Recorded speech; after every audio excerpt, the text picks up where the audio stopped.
Big drama in the heavyweight division. Tom Aspinall has officially fired shots at Ciryl Gane following their controversial UFC 321 eye poke incident, and his response has the MMA world talking. Alex Pereira weighs in with his honest take, Anthony Smith changes his tune, and even Herb Dean drops some insider details on how the UFC plans to fix this growing problem. Alright guys, let's get into it, because things just got a lot more heated in the world of MMA. We start off with some big news coming from Dagestan. In a new clip shared by Khabib Nurmagomedov, Islam Makhachev gave fans a rare look inside his training camp for UFC 322. The lightweight champ turned welterweight contender revealed how he's adjusting his preparation for his upcoming title fight against Jack Della Maddalena. Makhachev explained that moving up to 170 has completely changed his approach, from his conditioning to the way he structures his sparring rounds. He mentioned he's feeling stronger, faster, and ready to make a statement in his first fight at welterweight. Второй вопрос. Как проходит подготовка? Что нового в этой подготовке у тебя?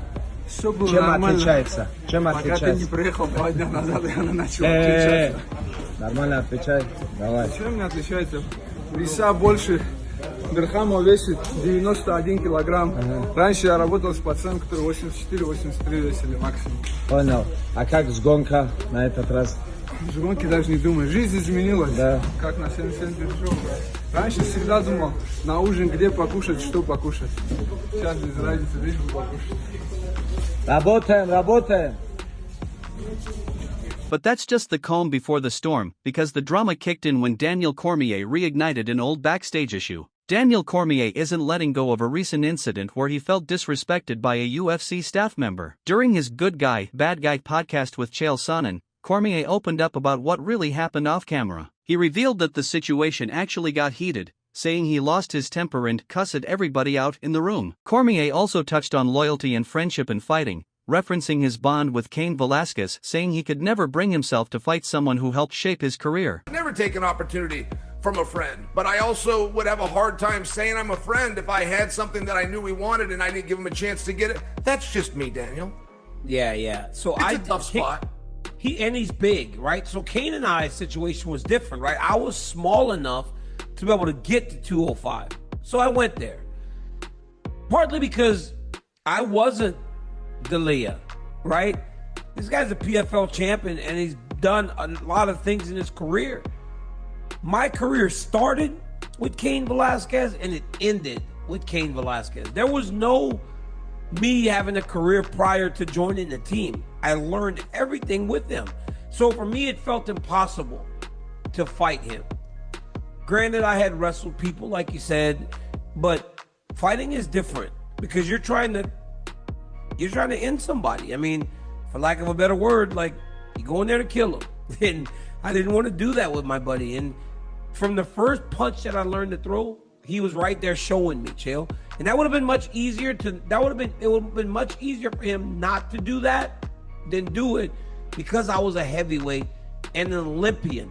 The same sport that him and I chose to do as amateurs, I was better at.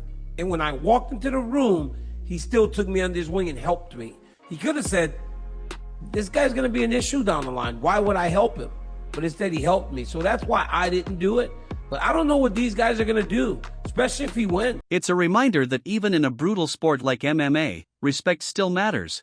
But speaking of respect, not everyone was showing it after UFC 321. After UFC 321, Anthony Smith and Chael Sonnen both stirred controversy when they suggested Tom Aspinall should have continued fighting despite the eye poke from Ciryl Gane. In real time, I'm not saying it's Tom's fault, and I'm not gonna, pretend that I know how bad it is or isn't. I think Chael made a poetic point that you have to be used to or willing to fight with one eye. I did it in Singapore.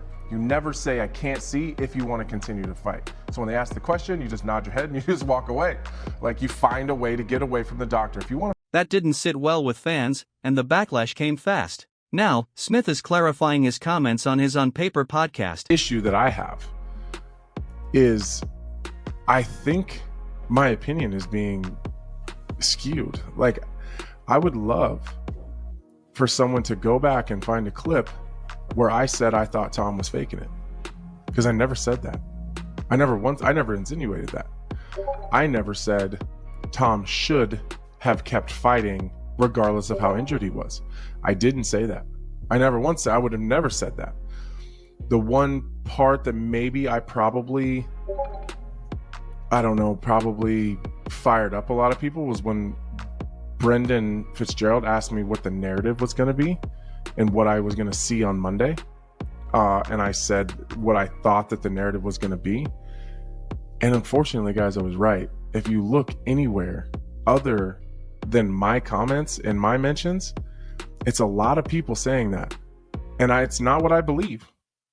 But I know how this game works. Still, the controversy didn't stop there, because even the UFC's top referee decided to weigh in. In an interview with Helen Yee, Dean confirmed that a meeting has been scheduled for November 4th to specifically address the issue, and this time, changes are definitely coming. Dean said, "Enough people are upset. Enough of the right people. There's momentum behind fixing this, and something's going to happen." He also revealed that some fighters, after retiring, have admitted that certain fouls, even groin shots or eye pokes, were intentional. That's a shocking admission, and it shows just how serious this problem has become. But while the UFC looks for solutions, not everyone is showing sympathy for Tom Aspinall. Walter Walker, brother of UFC light heavyweight Johnny Walker, didn't hold back his opinion. Speaking with Inside Fighting, he said Aspinall made the heavyweight division look bad by choosing not to continue the fight.